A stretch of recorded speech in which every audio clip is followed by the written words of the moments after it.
Antoine Walker, Kevin Durant, and Kawhi Leonard are both trying to win their current team a title, but the conversation is shifting to where the two pending free agents will play next season. According to reports, KD and Kawhi will consider the Nets as a landing spot. So, Antoine, would Durant and Kawhi be more dominant tandem than Durant and Steph Curry? I think they can be. They won't be able to win so many championships. I don't think they can win 4, but they probably can win back-to-back titles. One, because you're coming in the East. I think coming in the East, you look at Milwaukee's the best team in the East with one superstar. You get KD and Kawhi together, they become the best team in the East right away. It's kind of like a Scottie and Michael type of situation, and when you think about those two guys together. With Kevin Durant playing the role of MJ and Kawhi playing the role of Scottie in your because both of those guys can defend. Kevin Durant has made himself into a really good defender now, so both of those guys will be able to guard their man. Both of those guys can close games out. Can they have a relationship that Michael and Scottie had where they respect each other's game? No, that's hard to say. You know, they can turn it on right there.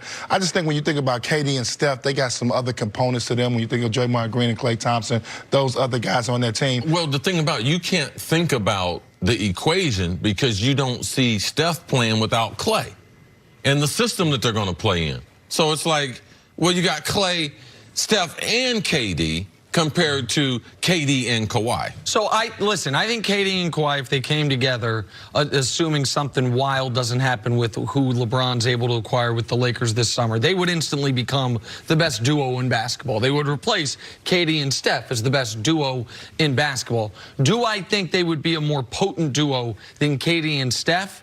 It's close, but I do not, and it's for 2 reasons, on-the-court reasons. One, Steph's impact on games. There's a great Twitter thread going on videos. It's called Dunks Created by Steph. And a lot of these Andre Iguodala lob dunks these playoffs where he's leading the whole NBA in dunks in the playoffs have come where you have 2 defenders 30 feet from the basket, one on Steph, one shaded towards Steph, so it's 4 on 3 elsewhere. Yeah, when they try to trap out a pick and roll, he throws it to Draymond and then at the free throw line, and then they lob Iggy on the baseline. Exactly right. And so Steph's the only guy in the entire league you have to guard that way, where you are trapping him as soon as he crosses half court at times. What that opens up for the rest of the offense, and when you have 2 elite wing players, not a big and a little like Shaq and Kobe, I believe it's the best possible option as one of them be an A-level distributor, an A-level playmaker. That's what with LeBron and Kyrie. Kyrie's a good distributor, but LeBron was a great distributor. LeBron and Wade, LeBron did that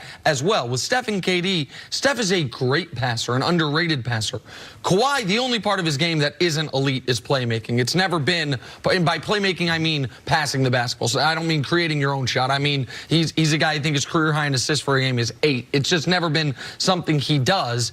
And KD is a good passer for his size, but not a great passer overall. So because of that, I think they'd be the best duo in the NBA. I agree. They'd become the favorites in the East. This isn't to say it wouldn't work out. It'd be great.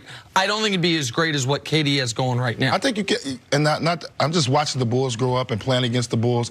They would be a Scottie and Mike, and I think with that team, you don't worry about playmaking because you put shooters around them. Yep. The Bulls never had shooters. They had John Paxson, Steve Kerr. Those guys weren't playmakers. Those were spot-up three-point shooters.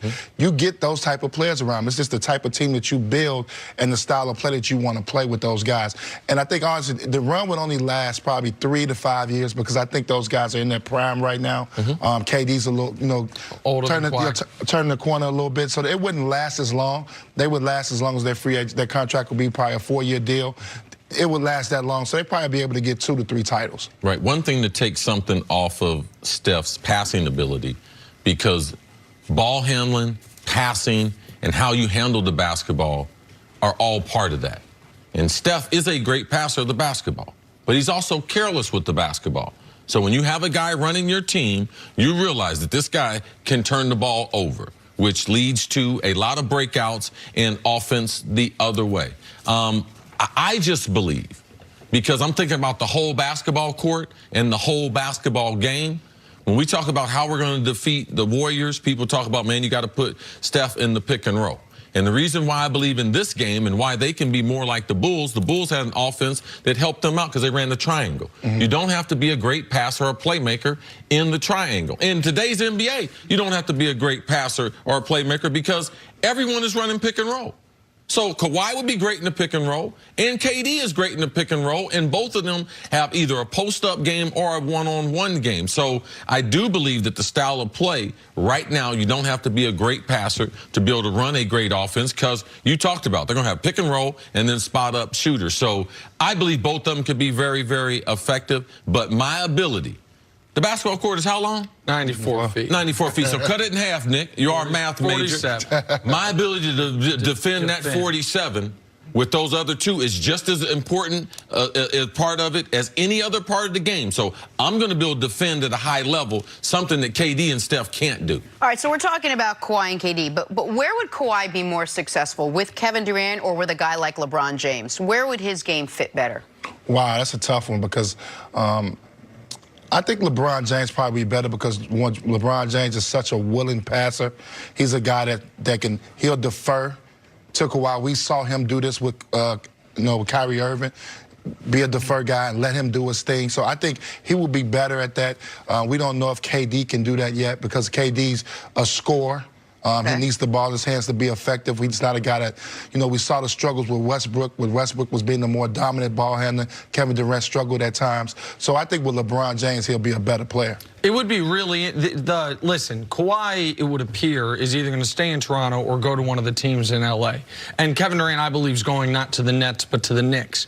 But when people talk about guys don't want to play with LeBron, or they do, if Kawhi Leonard, I think he might just want to go play on his own. Chris, you've talked a lot about how Kawhi's got a winning record against all the other superstars in basketball, that Kawhi privately, quietly believes my name should be near, if not at the top of best player in the world conversation. But if Kawhi does choose to play with another superstar, and he were to choose Kevin Durant over LeBron, when LeBron's already in Los Angeles, the city that we know Kawhi at least previously had wanted to go to, that would be really interesting. It's one thing if Kawhi picks to go where there's no other superstar. I want to go to the Clippers, or I want to stay in Toronto, build it myself. But if he chooses to team up with someone, obviously the Lakers' #1 goal this offseason would be to get him.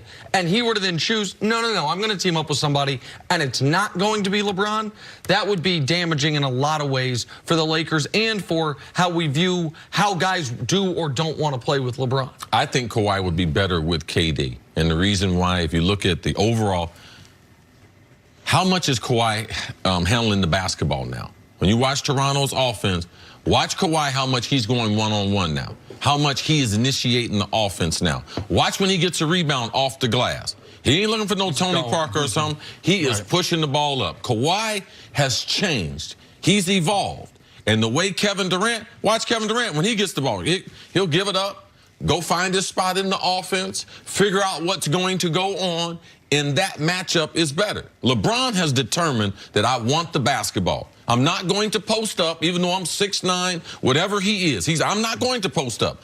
And I believe as far as getting a free agent, that becomes a problem with some of the players. As LeBron evolves, he can't evolve into, I'm going to dribble the basketball more, compared to, because I believe he has such a huge size advantage that ultimately he's going to have to spend some time in the post, and that's up to LeBron to be able to decide that. But I believe free agents, if you're going there, you have to be able to determine, man, how much is he actually, if he comes there, how much is he actually going to have the ball? Kyrie, how much is he going to have the ball? And with Kawhi right now, he don't need someone else to play make or to be able to set it up for him. All right, Antoine, stick around. Got to take a break. Coming up, can James Harden and the Rockets keep their eye on the prize against the Warriors? Next on First Things First. We're going to get you on a football segment.